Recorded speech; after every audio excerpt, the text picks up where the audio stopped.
Hola, ¿cómo les va? Bienvenidos, bienvenidas. Mi nombre es José Sadi, soy ginecólogo. Me dedico a la cirugía ginecológica y a la ginecología oncológica. Este podcast es un espacio para hablar sobre salud femenina con calidez, con claridad de ideas y con compromiso en la información. Porque hablar de salud no es solamente un tema médico, sino que es un tema que considero que es de nuestra vida cotidiana.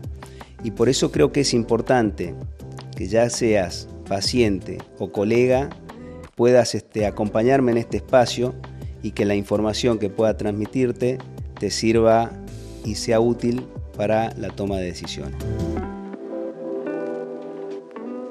Bueno, en este nuevo episodio vamos a hablar puntualmente sobre los tratamientos quirúrgicos de los distintos cánceres ginecológicos. Vamos a empezar con por ahí el más frecuente, que es el cáncer de endometrio, que es un tumor que afecta el útero. El útero es como que tiene dos partes, una que es el cuello y otra que es el fondo del útero, ¿sí? En este caso afecta lo que es el fondo del útero, ¿sí? Lo que se conoce como endometrio o cuerpo uterino. Estos tumores son tumores que la gran mayoría de las veces se tratan con cirugía, y la cirugía consiste en remover el órgano que está enfermo, ¿sí? Entonces, se hace una cirugía en donde se quita el útero, y como son tumores hormonos dependientes la gran mayoría de las veces, ¿qué quiere decir? Que se originan como una sobreexposición de hormonas. También se quitan los ovarios y las trompas, que son los ovarios quienes producen las hormonas, ¿sí? Entonces, por eso es que el tratamiento consiste en quitar el útero, las trompas y los ovarios. Y como son tumores que pueden dar metástasis en los ganglios linfáticos, también en el momento de la cirugía se hace una cirugía de los ganglios linfáticos. Acá hace un tiempo que se avanzó en este punto. Antiguamente, para estudiar los ganglios linfáticos se hacía una cirugía que era muy compleja y muy mórbida, que era quitar todos los ganglios linfáticos de la pelvis y los ganglios linfáticos que están al costado de los grandes vasos, que son la arteria aorta y la vena cava. Pero hace un tiempo largo, y por suerte, se describió una técnica que se conoce como ganglio centinela, que lo que hace es inyectar un contraste, en este caso en el útero. Ese contraste migra hacia los ganglios linfáticos y tiñe los ganglios linfáticos, y selectivamente uno remueve los ganglios que se tiñeron, que son los que se conocen como ganglio centinela.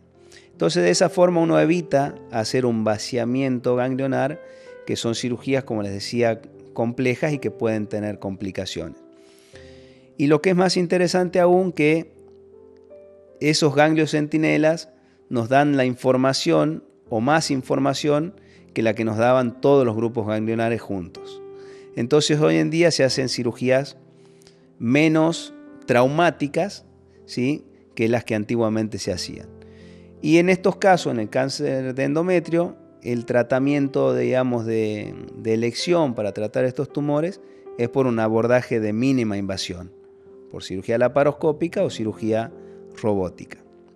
¿Cuál es la ventaja que tiene de hacerlo por estas vías? Es que al hacer pequeñas incisiones, pequeños orificios, la recuperación es mucho más rápida, el posoperatorio es más confortable y no afecta o no altera los resultados oncológicos de las pacientes.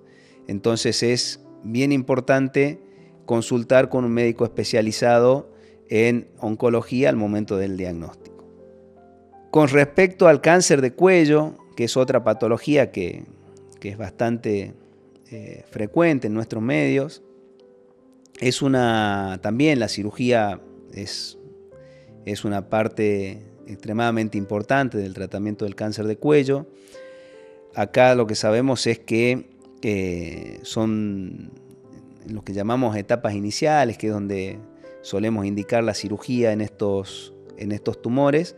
Tienen buen pronóstico, tienen una buena probabilidad de curación, pero va a depender mucho de la calidad de la cirugía o de las características de la cirugía que se haga en estas situaciones, ¿sí? ¿Por qué? porque son cirugías que tienen su complejidad, son cirugías que tienen dificultades técnicas y que tiene que ser realizada por alguien que esté entrenado para hacer este tipo de procedimientos y que eso va a permitir que los resultados sean mejores. Y también tienen que saber que hoy en día se ha avanzado muchísimo con el tratamiento quirúrgico del cáncer de cuello, y lo que es mejor aún, hay más conocimiento al respecto en este último año o en estos últimos años, en donde uno, seleccionando muy bien las pacientes, puede hacer tratamientos menos traumáticos o tratamientos que uno llama menos radicales que los que se hacían antiguamente. Pero para eso es clave la selección de la paciente en relación a las características del tumor, en relación al tamaño tumoral y a cuestiones muy puntuales que la va a saber discernir un especialista en el tema.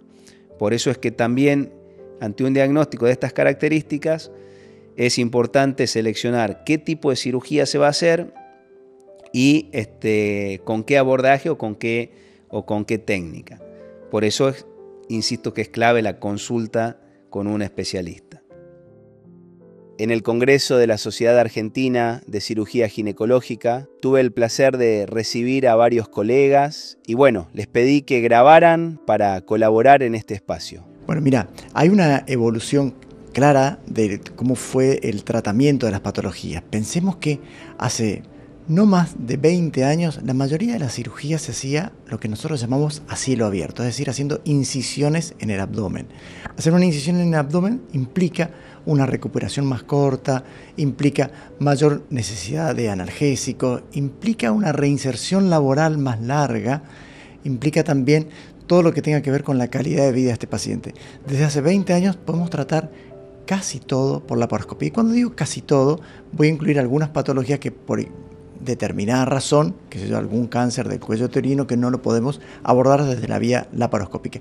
Y voy a incluir acá lo que se llaman las vías mínimamente invasivas, que no es solamente la vía laparoscópica. Para entender esto, la laparoscopía es como ingresar a una carpa de circo desde arriba, desde el extremo superior. Entonces tenés un abordaje completo donde podés ver todos los asientos. Bueno, así es la laparoscopía. Entramos y vemos todo el abdomen. Pero también hay patologías benignas en esta evolución que se encuentran dentro del útero. Un mioma, un pólipo o alguna patología como un DIU, un dispositivo retenido, que tenemos que abordarla desde adentro. Y así como se hace una endoscopía digestiva, que casi todos conocemos a alguien que se la haya hecho, nosotros en ginecología tenemos un abordaje mínimamente invasivo que es por vía, lo que llamamos histeroscópica, es decir, por dentro del útero. A esto le adicionamos además otra forma de manejar patología benigna, que es por la vía vaginal. Y se dice que el ginecólogo es un cirujano que además opera por la vía vaginal. Entonces los prolapsos, la corrección de la incontinencia quirúrgica también está abordada desde la vía mínimamente invasiva. Con esto, con lo que estoy contando, Sabrina, abarcamos el 95% de las patologías ginecológicas, quedando un 5% que va a estar de la mano de patologías muy complejas, pacientes complejos, en realidad patología oncológica que pudiera ir a la vía convencional. Entonces, ¿cuál es la evolución? La evolución en estos 20 años es tremenda, desde la tecnología, desde el abordaje en general por estas vías mínimamente invasivas, lo que significan las fuentes de energía que tenemos hoy, que son formas de coagular, de cortar con mucha seguridad. Y cuando uno habla de seguridad, lo que está hablando es qué hacemos para el paciente. Y bueno, la cirugía mínimamente invasiva es una mejoría abismal en lo que es la cirugía en general y la calidad de vida después de los pacientes. Si tenemos una práctica que nos brinda todo, que con mínima incisión, que cosméticamente es muy importante, porque estamos cambiando una cirugía que era con un corte por pequeñas incisiones, o algunas, en el caso de por vía vaginal, ya sea endoscópica o la vía propiamente vaginal, no tiene incisiones. Entonces ya hay una gran mejoría en la cantidad de tiempo de internación, en los analgésicos que necesita, en la calidad de vida, en la reinserción laboral, en lo que significa el hecho de que pueda haber resuelto una patología sin todo el estrés que implicaba todo eso. Entonces, ¿un paciente se beneficia? Por supuesto que sí. Y por eso también, como médico, digo que todas aquellas pacientes a quienes le han recomendado una cirugía, le han sugerido que tenían que resolver su patología por medio de una intervención quirúrgica, no deje de consultar, porque hoy por hoy casi todas las cirugías se hacen por vía mínimamente invasiva. El cáncer de endometrio requiere de un abordaje integral. No es solo un tratamiento quirúrgico, como comenté anteriormente, esta valoración interdisciplinaria pasa por etapas el paciente en su tratamiento, una etapa preoperatoria, con lo cual necesitamos un diagnóstico certero, la anatomía patológica, que es la biopsia que hacemos a las lesiones antes de planificar el tratamiento. Hoy contamos con mucha información del tumor y eso nos permite en parte planificar mejor la estrategia. El cáncer de endometrio es un grupo muy heterogéneo de enfermedades dentro del cáncer de endometrio y cada una hoy se subclasifica por lo menos en 4 subtipos y esos 4 subtipos cada uno lleva un tratamiento específico. Después viene la parte de cirugía. En oncología idealmente deben ser tratados en centros de alto volumen, en centros de experiencia, con equipos de experiencia, en instituciones que cuenten con la infraestructura necesaria.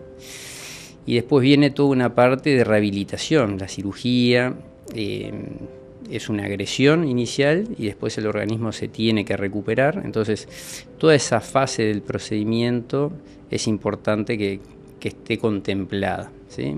Y lo integral también va de la mano, que hoy la enfermedad no la concebimos solo desde el punto de vista biológico. Un paciente pasa por una etapa psicológica, emocional, espiritual, y esas 3 pilares hoy en día también son considerados dentro del abordaje del paciente. Gracias por acompañarme en este espacio de escucha, de reflexión y cuidado. Nos volvemos a encontrar pronto para seguir hablando desde el conocimiento, con confianza y empatía.